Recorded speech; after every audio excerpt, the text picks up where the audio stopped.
Welcome to the new episode of the International Burch University Student Podcast. Today we are discussing vaccination science.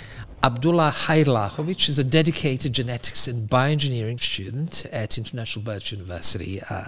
He's passionate about molecular biology and biotechnology. Abdullah, welcome to the IBU Student Podcast. Thank you for having me.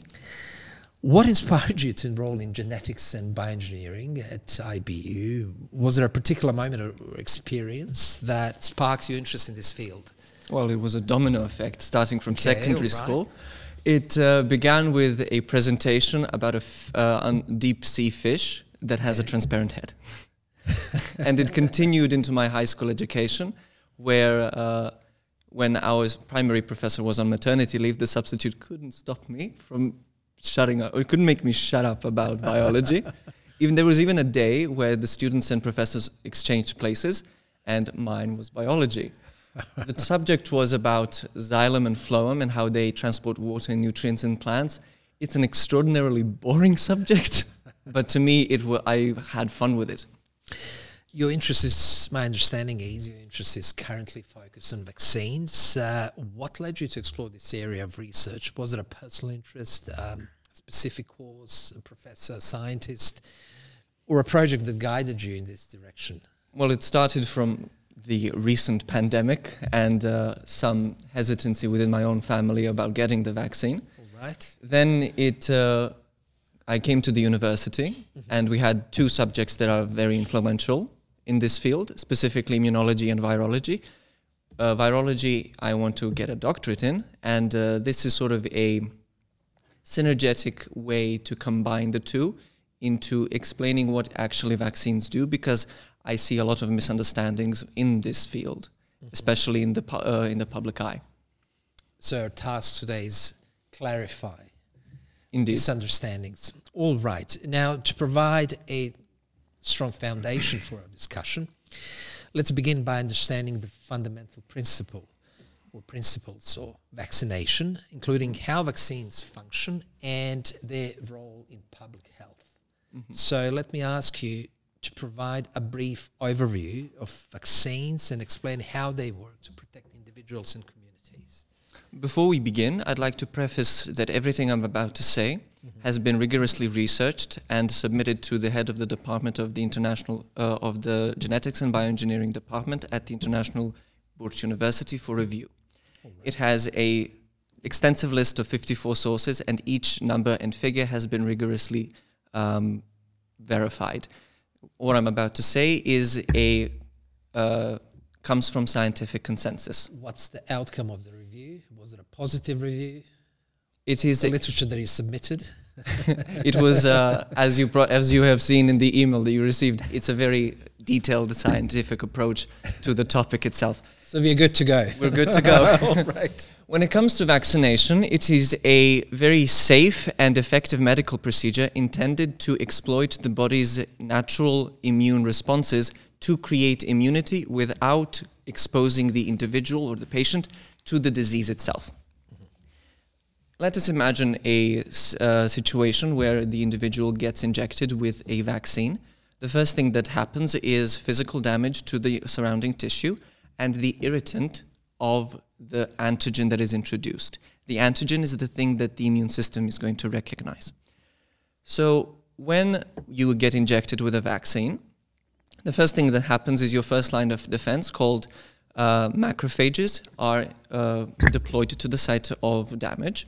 They begin to collect samples, they begin to destroy invaders, so to speak, and if they see that they cannot do it on their own, they call a different cell to assist. That cell is called the dendritic cell, and it sort of picks and chooses parts of the virus or bacteria that it's interested in, and then it travels to the lymphatic system. It is a highway spread around your entire body, and it's a hub of the immune system. The lymphatic system cycles through all of its contents every single day. So it takes about a day for the dendritic cell to encounter a particular type of cell called the T cell that recognizes that specific antigen. When it does, it takes a bit of time for the T cell to wake up, and it begins to first clone itself and differentiate into several different species or subtypes of the T cell, but the most important ones are the helper T cells, regulatory T cells, and most importantly of all, memory T cells. These memory T cells are the ones that carry immunity. Helper T cells in turn activate the last line of defense, which is the B cell, which produces billions upon billions of antibodies, which is actually what gives you immunity. These also have a memory subtype, and the antibodies themselves are specifically designed for one specific antigen to attach to them, immobilize the virus or the bacterium, maim them, destroy them, and they make it easier for phagocytes like macrophages, eosinophils, and similar types of cells that are on the first line of defense to begin to easily eat them up, because some bacteria are like slippery, specifically, I believe, gram-positive bacterial species. Now, this is a very important question. What is a vaccine? What are the different types of vaccines currently in use? And what is the mechanism of action? What are the different mechanism of actions? Well, vaccine is a small injection that a patient receives with a specific cocktail of chemicals, which are all safe. We're going to discuss a few misconceptions surrounding those chemicals later. However, according to the US Department of Health and Human Services, published in an article in 2022, there are at present 6 major types of vaccines that are used. The oldest is the related pathogen vaccine, which uses a similar enough pathogen that normally affects animals. An example of this is cowpox and smallpox. But the version that is used in the vaccine doesn't cause the full disease in humans. So because the virus in this case isn't equipped to deal with the human's body. For whatever reason, most likely due to the slight differences in proteins that it uses to attach and enter the cells. Second type is the inactivated vaccine, which uses a damaged or dead invader. For example, we have an influenza vaccine that is inactivated, meaning that it's a destroyed virus that is then administered to the patient. It's impossible that it causes disease itself, but it still invokes immunity because the antigen is present. Next is live attenuated vaccines. These are sort of dangerous to use. However, they're the most dangerous of them all, but they are still safer than the disease itself. It uses a severely weakened pathogen, or it uses a pathogen that has been specifically bred in a lab to remove its infectivity and its severity whilst keeping the ability to annoy the immune system. What do you mean by being dangerous? Because it still uses the pathogen itself. Some vaccines can use chemically or thermally treated actual pathogen if it's a very dire need for the vaccine to kill or disable the pathogen's ability to infect. However, there is possibility for manufacturing mistakes where the virus isn't properly treated and some of its ability to infect and damage the body remains. However, even in these cases, it is much better than getting the full-blown disease. We're going to discuss why. I have a different and a thought experiment about it. Next is the messenger RNA, which is currently sort of the most popular one because it's been used in the COVID-19 pandemic most widely. It uses a small bit of information that the virus itself uses to create a part of itself, puts that information into what's called a messenger RNA molecule, and it gives it to the cells themselves. The cells produce this protein that they don't recognize. The immune system recognizes the protein and creates immunity. However, the virus itself isn't there at all. Then come the subunit, recombinant, polysaccharide, and conjunctive vaccines. These are grouped by the Department of Human Health and Services into one. They basically use a specific piece of the germ. They could be using its shell. For example, vaccines for most viruses have used their capsid, which is basically like a shell that encases their DNA, and then this is administered to the patient. But of course, it doesn't cause disease like every single other type of vaccine. And the final doesn't even have to involve the disease itself. It can involve a byproduct of a microorganism within the body. An example is a virus called not a virus, but a bacterium called Vibrio cholerae, which causes cholera. If it is infected, that bacterium, if it's infected by a bacteriophage called CTX-5, it can gain the ability to produce a protein called the cholera toxin. So what we do in these situations, also with tetanus, we treat that specific product by making the body immune to it, because the cholera bacterium is still present in the human microbiome, and it can be very beneficial to the human health. Why did we use messenger RNA vaccine during the COVID pandemic? Did you mention that? Yes, I did. Yeah. Because it was the COVID-19 pandemic, specifically the creation of the vaccine, was accelerated due to the fact that this field of research, specifically mRNA vaccines, have been undergone for a few decades now. A specific delivery method that has been used for the delivery of the mRNA, lipid nanoparticles, have been first synthesized in 1990. So we had a tremendous head start. We were able to sequence the entire genome of the virus within days of the first cases being reported, so we can identify specific proteins and then make the messenger RNA, package them into lipid nanoparticles, and we have a vaccine. The only thing we had to do from there is to test the efficacy of the vaccine. All right. Now, there's a common misconception that acquiring immunity through infection is superior for some reason to vaccination. Now, could you clarify the advantages of vaccine-induced immunity over natural infection? Well, firstly, it is difficult to compare these two parts, because people often say vaccines have their side effects, which they do, but they don't know how to compare them to a disease that we don't see as much anymore. So I have found a thought experiment online by Kurzgesagt, and I verified their data and updated some of their numbers, so I want to go through with it with you, if you don't mind. Imagine a developed country in which 10 million children are present in the hospital system. The healthcare system is very well developed, and it is of a, should we say, middle income to high income country. So let's first see what happens if we don't vaccinate any of the 10 million children. I'm going to now tell you what happens. 98% of them will develop a fever and a rash. Then 8%, or 800,000, will develop a dangerous case of diarrhea.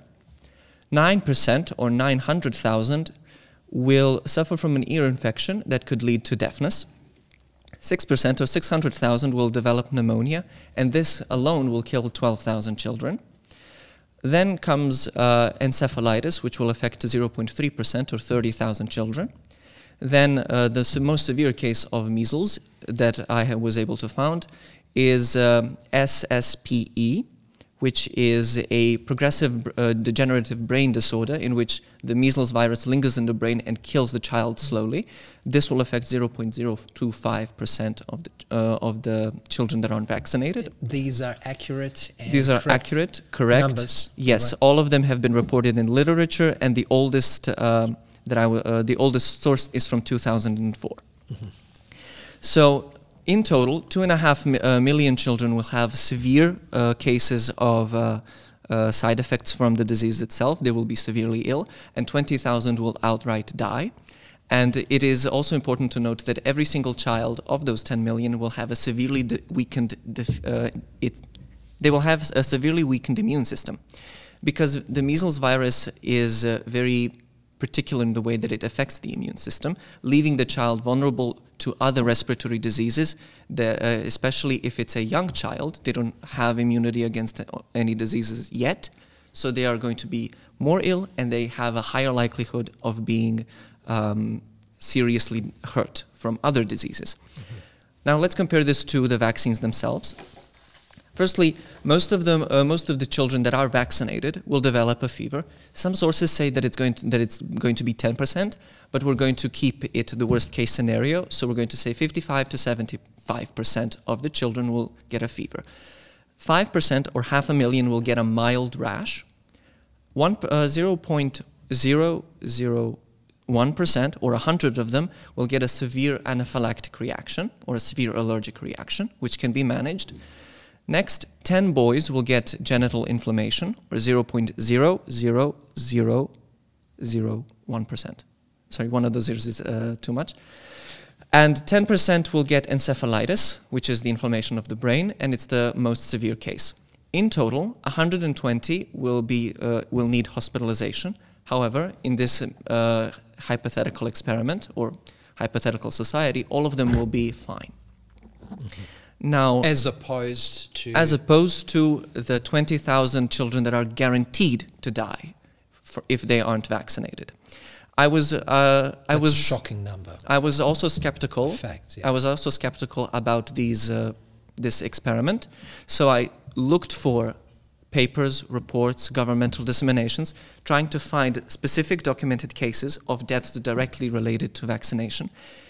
I looked for sources dating back to 1971 and was able to find 1 to 9 cases. And those have problems. The first case was due to the fact that the child had a severely damaged immune system. And the other eight are reported in a report that is very scientifically inaccurate. It lacked clarity and scientific rigor. It didn't specify which vaccines were delivered to the patients that passed away.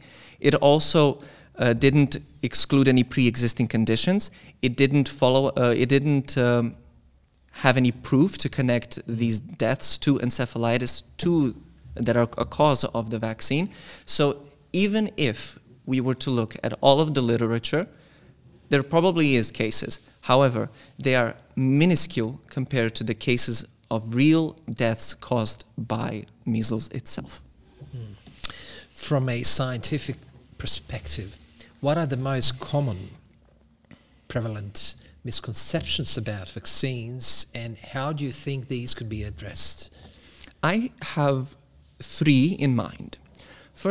The first is from the people who say that they are not against the vaccines, but they don't want specific chemicals in vaccines. Mm-hmm. One of the biggest offenders in this case is a antifungal preservative called thimerosal. Excuse me. So I looked into it, and I did some toxicology calculations. Just show it to me, please. Indeed. So this is a set of calculations determining how many doses of a specific vaccine, of a specific thimerosal concentration you need to get to die directly from it.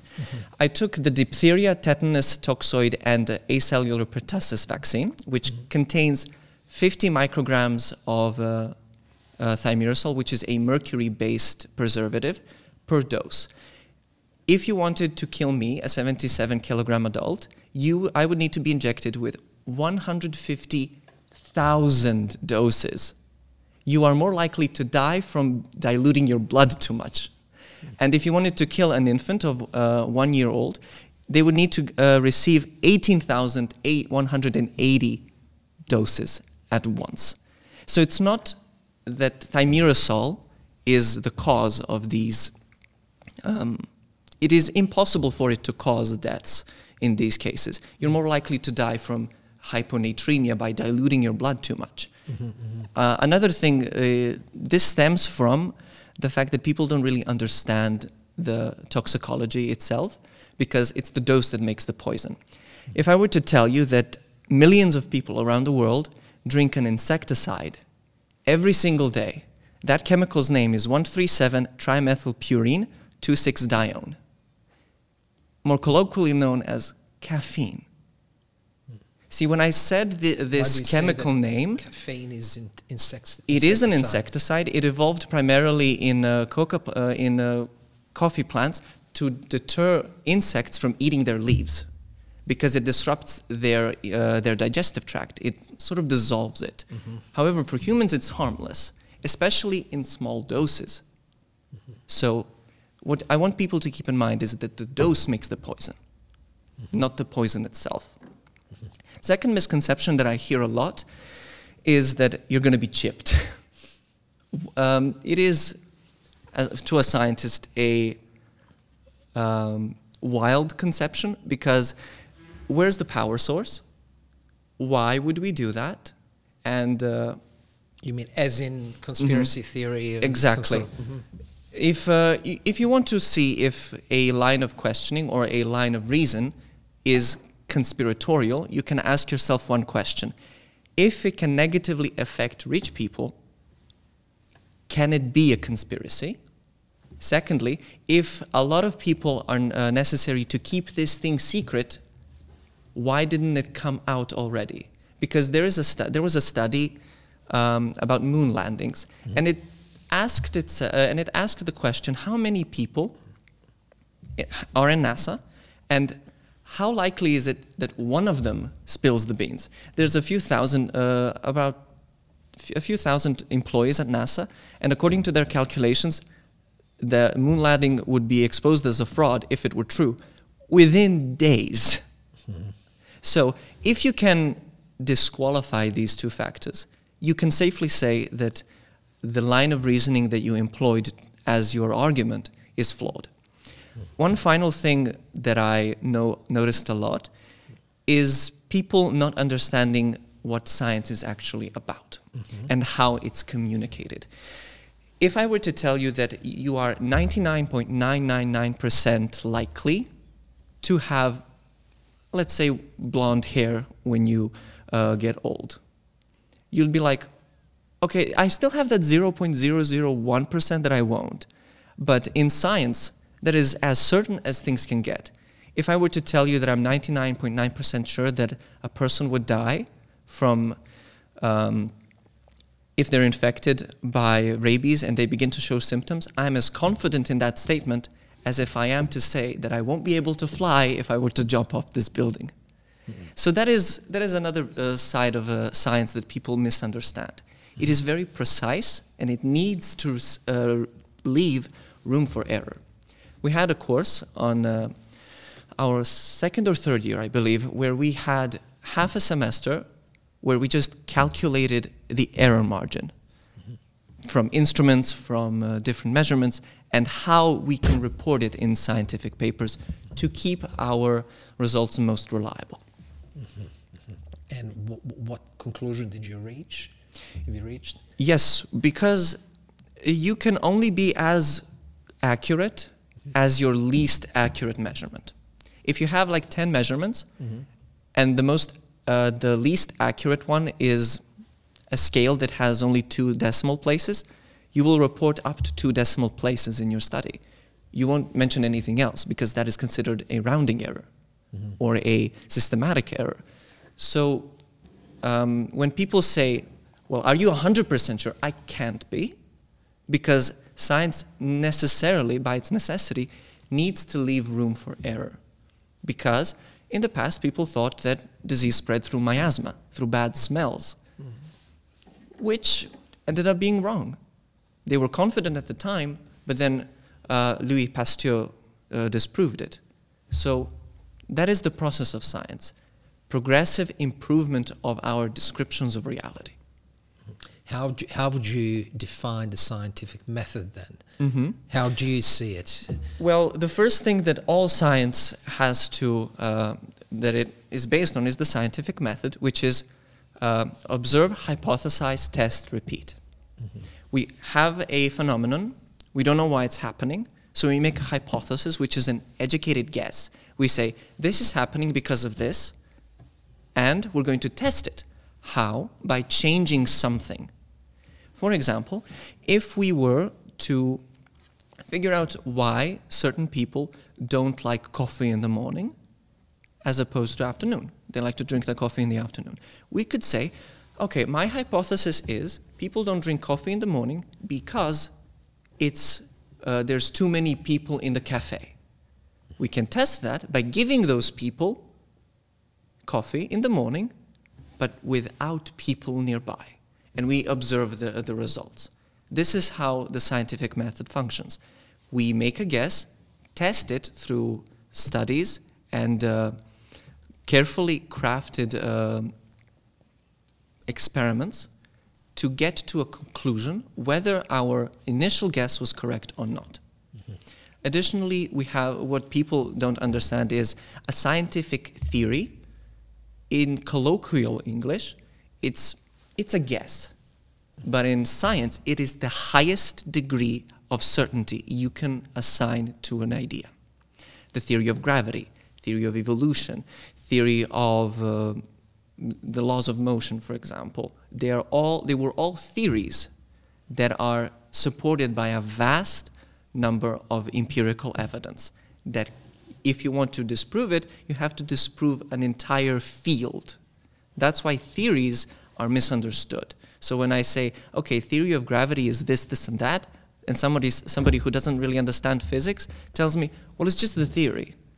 And you don't understand what a theory is in science. So how do you think that this should be properly, correctly communicated then?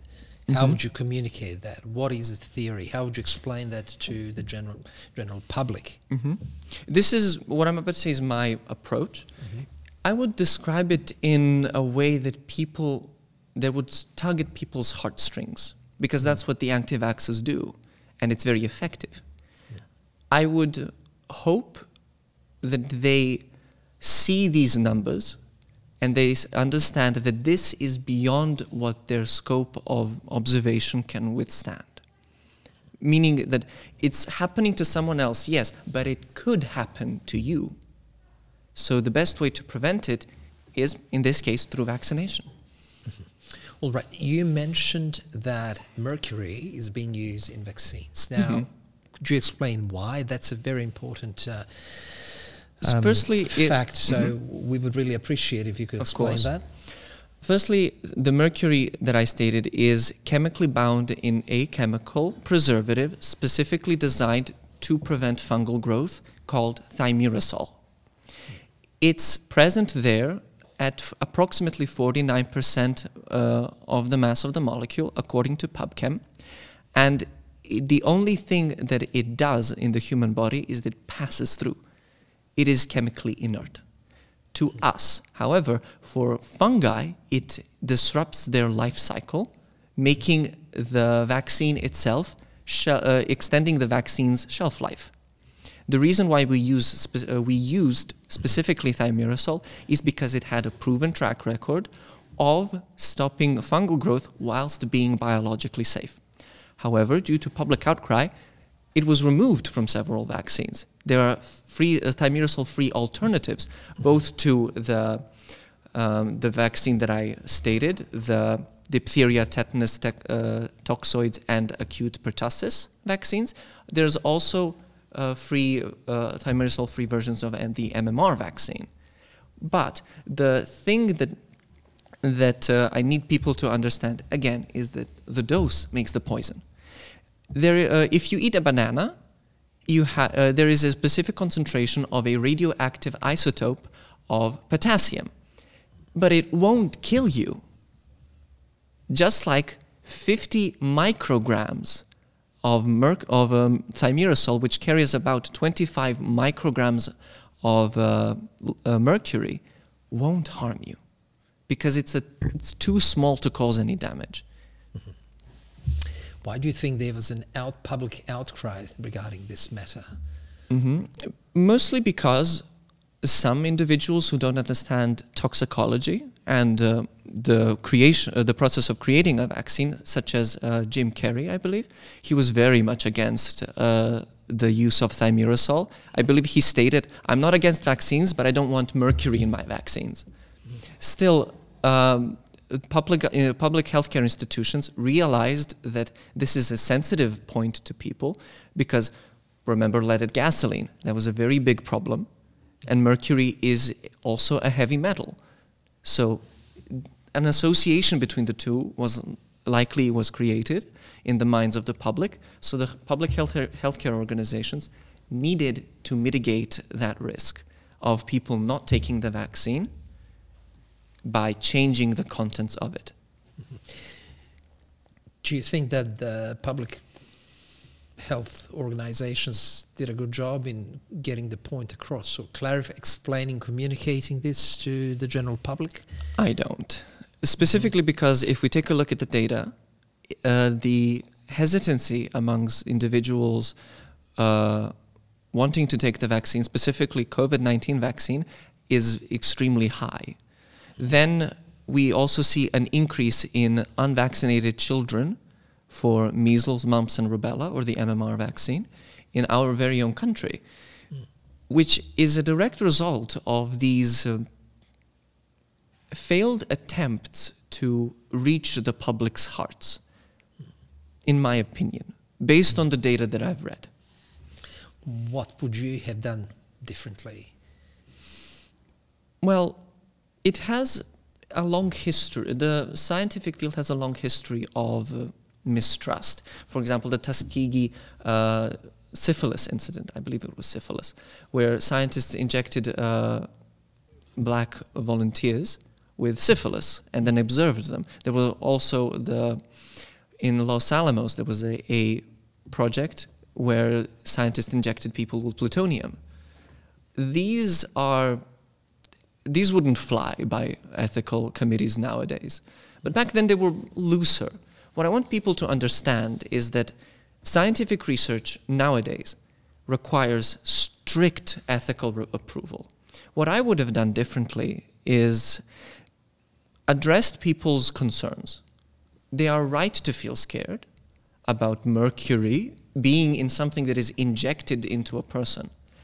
However, they need to understand why it's there, if it's going to harm them, and if it does, what is going to be done to prevent the harm or to mitigate the harm.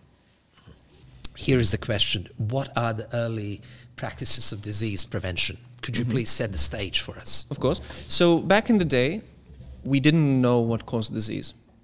So I want to specifically draw attention to one disease that people have forgotten that even existed. It is called smallpox, caused by the variola virus. Its infection begins in the upper respiratory system, where it attacks the cells that line your throat, approximately here. And it does a lot of damage immediately. It wants to get the immune system's attention. It then hitches a ride on one of our favorite cells, the dendritic cell, into the lymph nodes.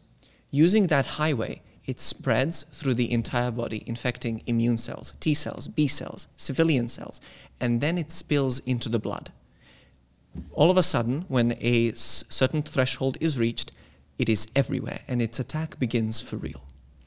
It begins to kill civilian cells, your smallest blood vessels, capillaries. It begins to rip them to shreds, causing you to lose fluids through inflammation. Your blood begins to clot as your entire system fills with toxic waste products of dying cells, which causes organs to fail. Your lungs begin to deteriorate to the point where they fill up with water and you drown on dry land.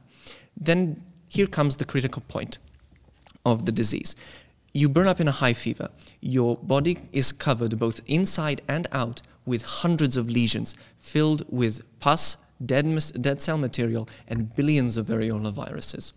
This is what makes smallpox characteristic. There are several images online that the audience can look up. I would, however, say viewer discretion is advised. Okay. This disease left a third of the population who went blind before vaccination was invented, did so because of this. They went blind because of this disease. It causes hearing loss, drastically reduces life expectancy. There are specifically 3 types that I would like to point out. First is general smallpox, which has a 30% mortality rate. Then comes the flat smallpox, or I believe it's called malignant. It has a 95 to 100% mortality rate. This 100 is due to historical records.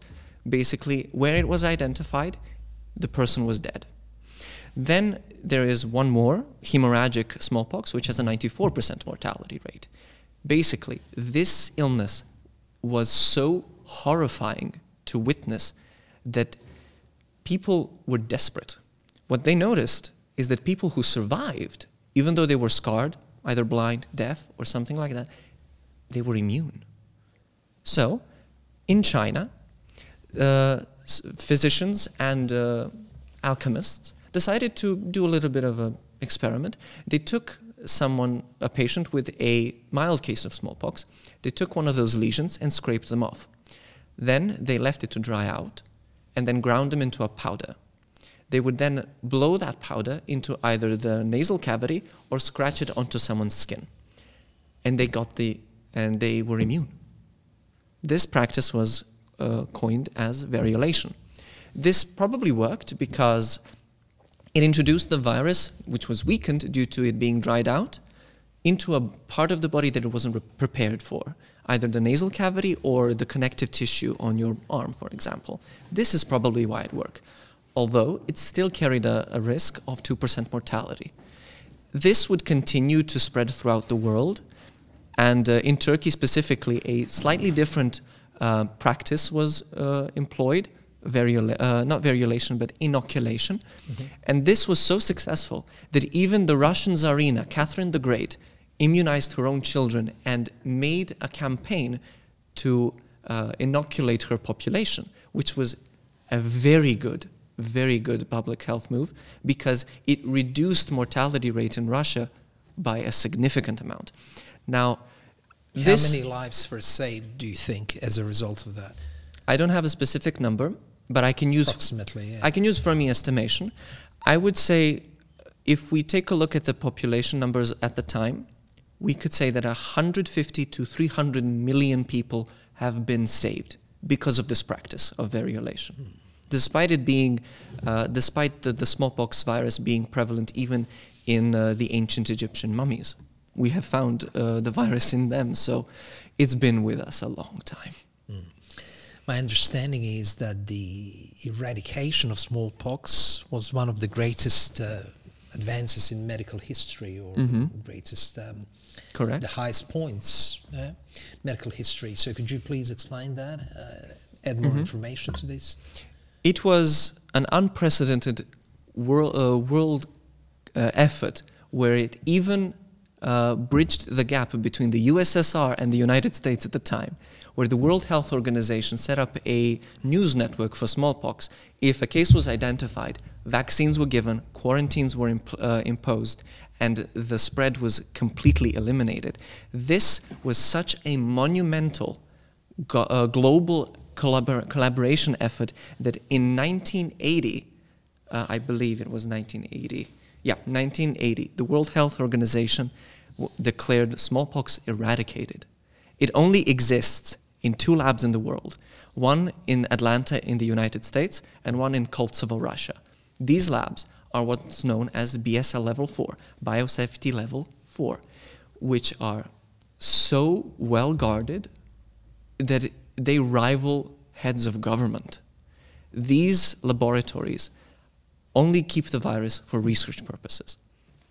And even if by some miracle somebody infiltrated these facilities, the virus would still be there. It won't leave. It is, I need people to understand how safe this system is. Our lab here on the university is, I believe, BSL Level 2. And BSL Level 4 is 2 orders of magnitude, meaning it's like 10 or 100 times more secure than the lab that we have here. Wow. That's a significant difference. It is certainly. However, none of this would have been possible without the insight of Edward Jenner, and specifically one of his contemporaries called Benjamin Jetse. In 1774, they realized that another pathogen can be used to give humans immunity. Edward Jenner himself specifically heard from a milkmaid. I believe she said something along the lines, "I will never have smallpox because I suffered cowpox."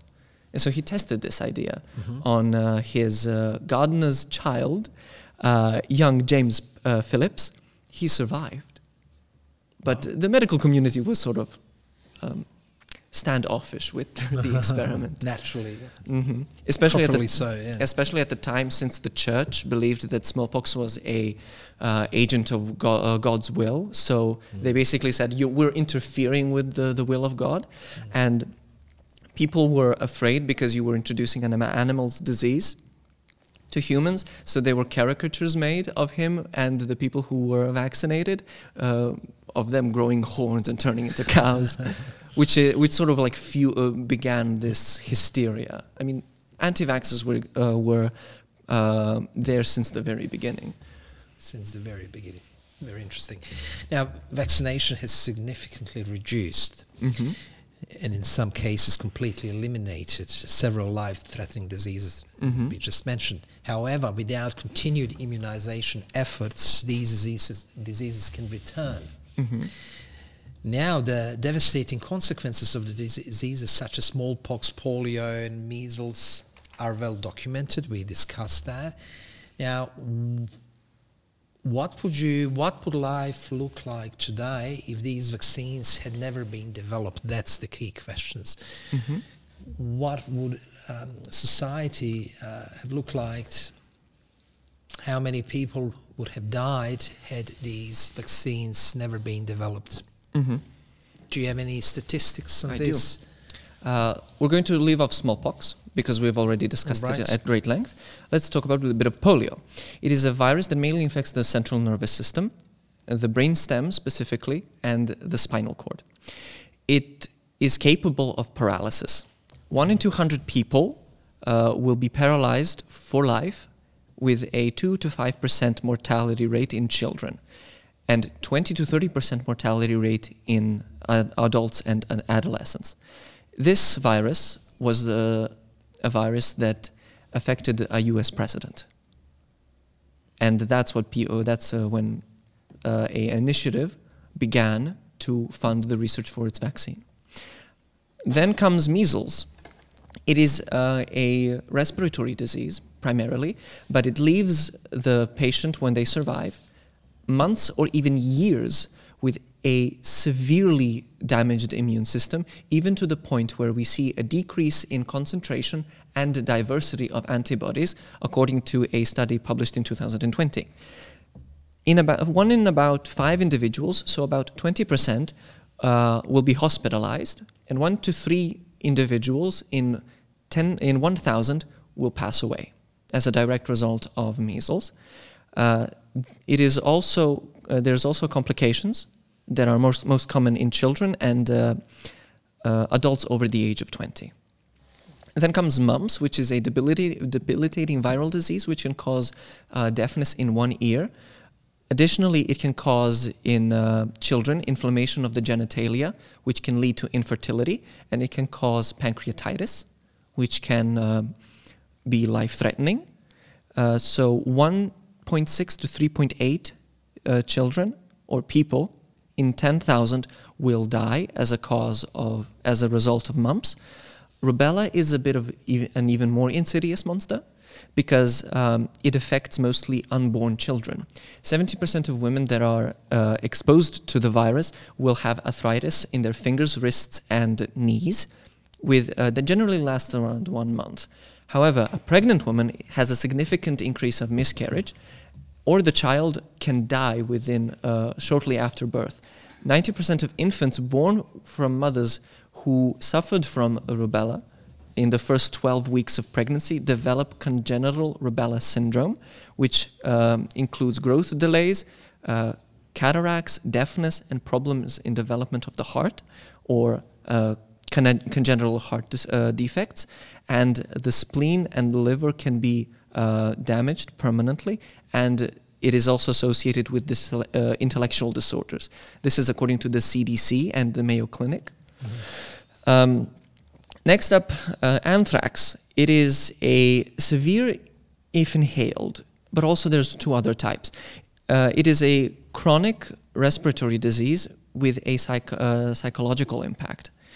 The disease has an approximately 20% mortality rate for cutaneous anthrax, meaning on the surface of your body, then 50% of 50% mortality rate for gastrointestinal anthrax, and if inhaled, it's almost always deadly or lethal.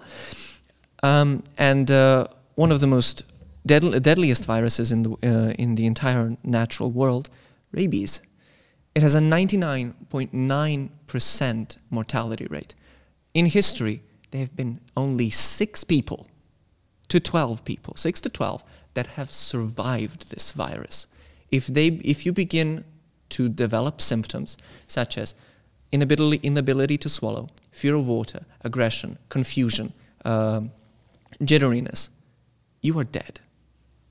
The only way for you to be treated is with a vaccine. If you get bitten by an animal, you should go to the hospital, and if an animal that it is unknown, if it has like frothing at the mouth, because that's how rabies is transmitted, you would be administered a vaccine. For example, if I was bitten here, I would get a vaccine along my arm up until the spine to prepare the immune system to know what Lissa, the actual name of the virus, will do. Mm-hmm. But without it, you are as good as dead.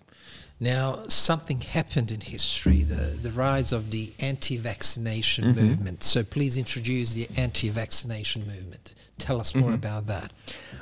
The anti-vaccination movement began with the vaccines themselves. As I said, people were hysterical mm-hmm. about Edward Jenner injecting people with an animal's disease. However, the modern conception of anti-vaxxers begins with a single study published in the journal Lancet in 1998 by an individual known as Andrew Wakefield. Mm-hmm. Notice that I didn't say Dr. Andrew Wakefield. I have noticed that. His medical license was revoked because of this paper. It has in so many problems. I, as a student of high school student, was able to identify 13 of them.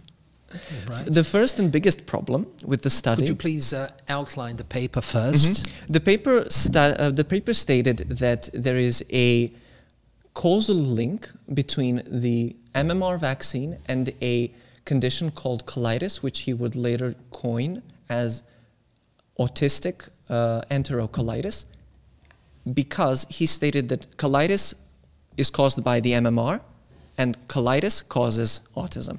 I'd like to first point out that what autism actually is. According to a study published in 2022, autism or autism spectrum disorder is a neurodevelopmental disorder characterized by repetitive, restricted and inflexible patterns of behavior, interests and activities, as well as defects in social communication and social interactions, and particularly high or low sensory sensitivity. Basically, it is a disorder that leaves the sufferer almost either unaware or too aware. It is difficult to communicate with them. It is difficult for them to feel safe, even with their own parents. So it is understandable that people wanted answers, because we don't know to this day what causes autism. There is a high genetic component, but we don't know what it is, which is another thing that people don't like to hear, that science doesn't know, but that's a truth. So Andrew Wakefield wanted to sort of capitalize on this. In his study, he didn't report any conflicts of interest, and he had 3 of them. The first one, that he was an expert witness in a class action lawsuit that he was recruited for by a lawyer called Richard Barr to represent a group called Justice, Awareness and Basic Support, which is basically a group that claimed that MMR vaccines caused harm to their children. And he was paid £150 an hour, plus expenses, and only after this deal was finalized did he recruit the children for the study. Second conflict of interest is that he had his own patent for a measles vaccine. he also stated in media appearances that he recommends that people don't get the MMR vaccine, which is a combined vaccine of measles, mumps, and rubella. Instead, they should get individual vaccines because, according to him, it overwhelms the immune system, which isn't true. So that's the second conflict of interest. The third one is even worse. He was standing to earn $43 million for selling diagnostic kits for autistic enterocolitis, a condition that doesn't even exist. Now, the problems with the study itself. The first one is that it has a minuscule sample size of 12 children, which, if you wanted to conduct a proper medical study, you would have to have thousands, even tens of thousands. But if you want a proper medical study, you should be aiming for at least hundreds of thousands. So that is another problem. Then there was no control group, so he didn't have anything to compare it to. Then he didn't have any ethical approval to conduct some of the experiments, notably colonoscopies on the children that he examined. Then the 12 children were known to have history of developmental concerns. So basically he cherry-picked the children that would confirm his results that he then fabricated as well, because 3 of the 9 children were reported to have regressive autism in the study, but they didn't. They weren't diagnosed with autism at all. Only one was diagnosed to have regressive autism. Then, despite the paper claiming that all 12 children were previously normal, 5 of them documented pre-existing developmental conditions. Then, some of the children were reportedly recruited actually from the group that was suing the company that made the MMR vaccine. So it tainted the sample size. It's basically as if I'm looking for something that will confirm the result that I don't even have yet. Then in the 9 cases, unremarkable colonic histopathology, meaning the images of the inside of the colon results, they showed minimal or no inflammation, but he reported it anyway. Then the parents of 8 children were reportedly blaming the MMR vaccine, and some of them even made allegations at the hospital. 11 of them did. So the sample size was small, it was tainted, he falsified results, he fabricated his results, he didn't have a control group, and he had 3 undisclosed conflicts of interest which, if the study was to be taken seriously, could make him extremely rich. This was all revealed in an expose by the Sunday Times by a brilliant investigative journalist called Baker. Let me, if I have his name.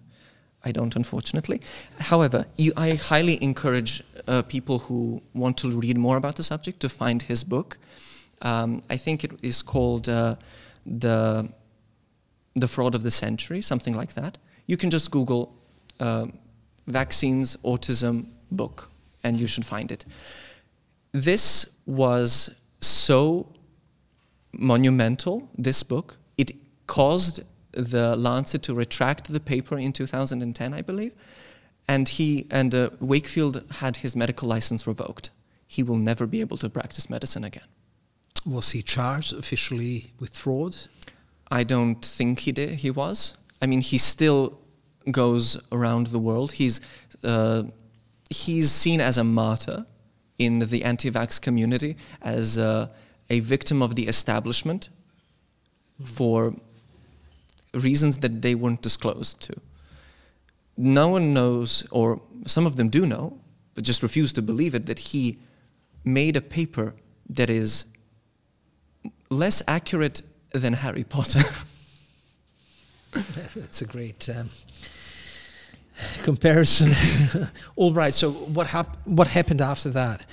The story got picked up by the news, and by the media. They ran with it. They ran with it. It even in the United Kingdom, I believe that the Prime Minister at the time was hiding if his child was vaccinated, and that caused a serious, not public outcry, but a hesitancy in the population of the United Kingdom. And even comparing historical data in Europe, we can see that the measles vaccination has dropped significantly. It used to be 91% for the first dose. No, 95 for the first dose, 91 for the second dose. It is now drastically lower. I don't know exact numbers. I didn't find them because I didn't prepare this specific point. However, I can safely say that the media didn't do any good in this situation. Mm-hmm. Most of the headlines at the time were like the Lancet study, which is the world's most prestigious medical journal. Basically, they said the Lancet study claims vaccines cause autism, and that's what stuck. Despite hundreds of papers later, this stack of... Now tell us about that. This stack here. How did the scientific, in other words, how did the scientific community respond to the paper? There were 8 subsequent papers, I believe, that built upon the idea. However, all of them had glaring flaws in hindsight. And from then on, hundreds upon hundreds of studies. If you go to PubMed and look up vaccines and autism, there is 1,190-something results for papers that disprove the connection between vaccines and autism. This here this comes from medical communities throughout the world. Yes, throughout the world, countries, non-governmental organizations without conflicts of interest. Different labs, yeah. With there is a Danish study with over 600,000 children as a sample size with a control group, and they found no connection. This stack of here represents all the sources that disprove this connection. However, there's only this one paper that says that there is a connection between vaccines and autism. But it sounds scary. And a sample of 12 A sample children. of 12 tainted children, or a sample that is tainted and biased and completely cherry-picked, basically. What were the public health consequences of vaccine hesitancy, that is, of this study? How did this study, we started reflecting on that, how did this study affect the entire world population? I'm not sure how much exactly the vaccination of children has decreased, but I believe it's a 2-digit percentage throughout the world. It's even spread to this country. Yeah, tell us about that. Mm-hmm. So, according to a paper published in 2024, in 2019, there were 1,302 measles cases reported, with a majority of those cases, 55.41%, were children between 0 and 6 years of age. And 81.53% of those 1,332 cases were involved unvaccinated individuals, and only 4.58% of the individuals who were infected were vaccinated with 1 dose, and the rest is unclear. So, the highest percentage was in Canton Sarajevo, 65.17%, and on the 23rd of July, 2024, in Sarajevo alone, there were 7,000 cases of measles, 2 of which resulted in a death. 2 children died from a disease that has a vaccine, and it was fully preventable. That's not all.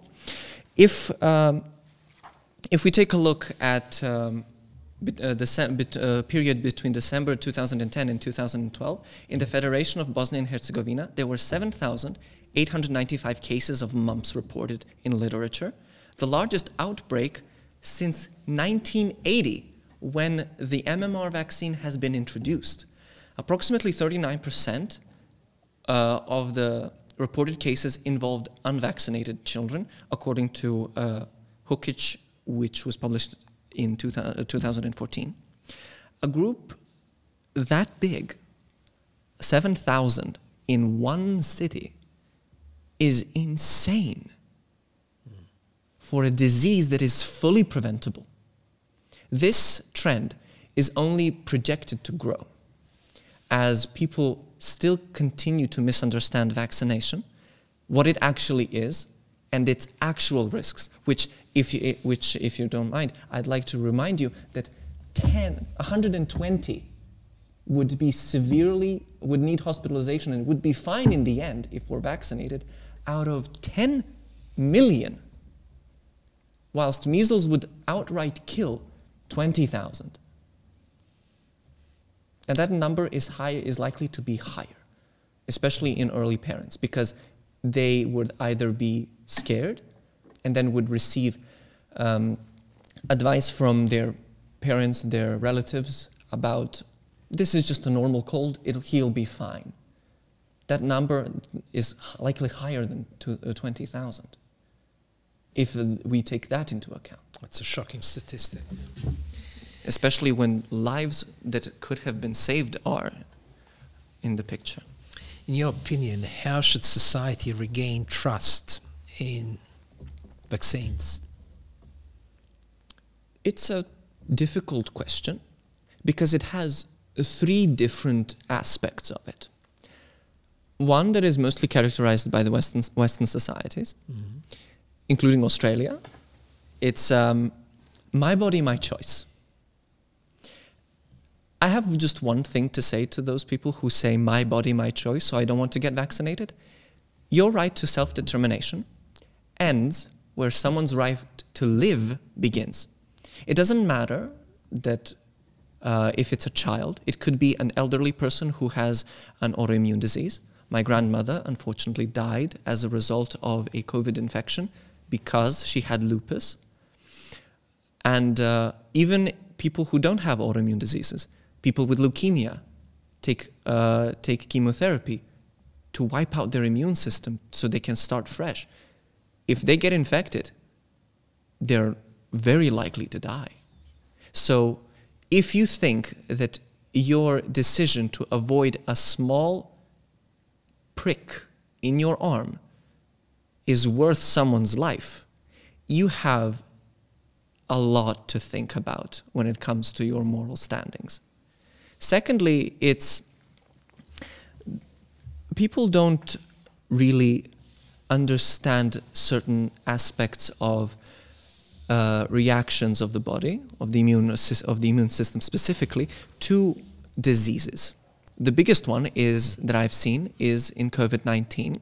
I have not too long ago actually had a conversation with my grandmother's friend, and she basically said, I didn't get the vaccine and I was fine. My husband got the vaccine and he felt terrible. What people don't understand is that what people don't often forget is that COVID-19 had a potential presentation of asymptomatic. So you could be infected with it and be completely fine. In my household, when we first got COVID-19, my parents were completely destroyed by the virus. They couldn't move. They had aches, chills, pains. My siblings and I were fine, which is expected for this virus. Now, when you get the vaccine prepares your body so it knows what to do when the real virus, comes. So when it does, it employs a fever, chills, aches, pains. These 4 are an expected result of a viral infection, specifically because the fever helps the immune system fight better because the immune cells are more effective at higher temperatures. It also makes a hostile environment for the virus itself, so it has a lower ability to spread. It also creates a hostile environment for many bacterial species because it also shifts the selective pressure for their evolution. So if they adapt for the higher temperature, a fever, they will lose the ability to infect healthy people. So the fever is a very ingenious way to protect you, to the point where we as a warm-blooded creature have completely become immune to fungal infections because of our high temperature. Secondly, aches and chills are there to prevent the sick individual from spreading the disease. Biology has put this system in place so it wouldn't endanger your community. So, my recommendation, you should still consult your doctor, is don't fight the fever unless it becomes too high. If it's like 38 degrees centigrade, you should be fine. Drink a lot of fluids, a lot of electrolytes, and manage the symptoms if you get a viral infection. Don't take antibiotics because they're for bacteria only, and you'll be fine. I think it would be safe for all patients or people who feel such symptoms that they should actually see doctors. If they become unmanageable, if the fever is continuously becoming too high, if the coughing is giving you difficulties breathing, you should visit a doctor. We are not licensed to... Yes, you should consult your doctor. Give any advice? I am a student. Well done. That's a great disclaimer. That's the proper this scientific is not medical approach. advice. That's not a medical proper advice. scientific approach. Very good. All right. Now, Abdullah, what would you say to public health institutions who communicate on a regular basis with the general public? How should they communicate information about vaccines in an effective manner? I believe that this method that we have employed so far, me spouting the statistics, giving you numbers, percentages, is ineffective. Because it always comes to the point, it's happening to someone else. It isn't happening to me. However short-sighted that approach may be, it is part of human psychology.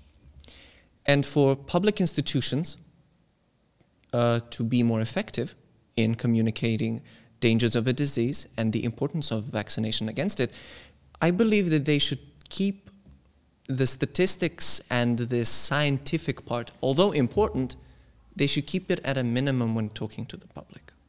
Because people don't understand how science is communicating. For example, if I go to a doctor, I will probably, if a doctor meets another doctor, they will probably just speak in Latin for enterocolitis, for example, or encephalitis, non-cellular atrophy, and so on. Those are terms that distance science by necessity to keep it accurate and responsible from the general public. I'll give you an example of how I would address concerns when it comes to the COVID-19 vaccine. I wouldn't go and say, severe acute respiratory syndrome related coronavirus 2 is a severely infectious respiratory virus. It sounds detached. I would come to it with a more sympathetic approach. I know everyone is scared right now, that you want to go outside, you want to see your families. However, we are fighting a monster that you cannot see. And we need you for your own safety and the safety of those who are most vulnerable, your grandmothers and grandfathers, to stay indoors, to limit the spread of this virus so the people who are infected can be properly cared for. This will pass. When the vaccine comes, it will come fast due to the fact that we didn't skimp the verification process. We didn't shorten any medical trials. We just cut out all the bureaucracy, which we all hate. So when the vaccine comes, we can assure you that it will be safe. It comes from, it comes from a more human perspective. It is addressing the feelings of the public, whilst at the same time urging them to do what is scientifically correct. Is there a message that you would love to share with the general public, Abdullah? I would like to share the fact that there are bad apples in science. The Tuskegee experiments, the Los Alamos plutonium experiments. They're all examples of where ethics is overlooked in favor of results. But when it comes to vaccination, when it comes to development of vaccines, epidemiologists, vaccinologists, microbiologists only have two things in mind.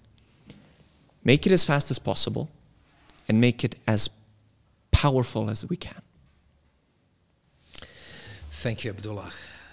I highly appreciate your empirical and science-based thinking. This is exactly what we want young people, our students, methodologically think about. This is the way, the correct approach. I think this has been highly informative. I think we'll learn much about it, and we certainly look forward to speaking with you in the following months and years. Likewise. Thank you.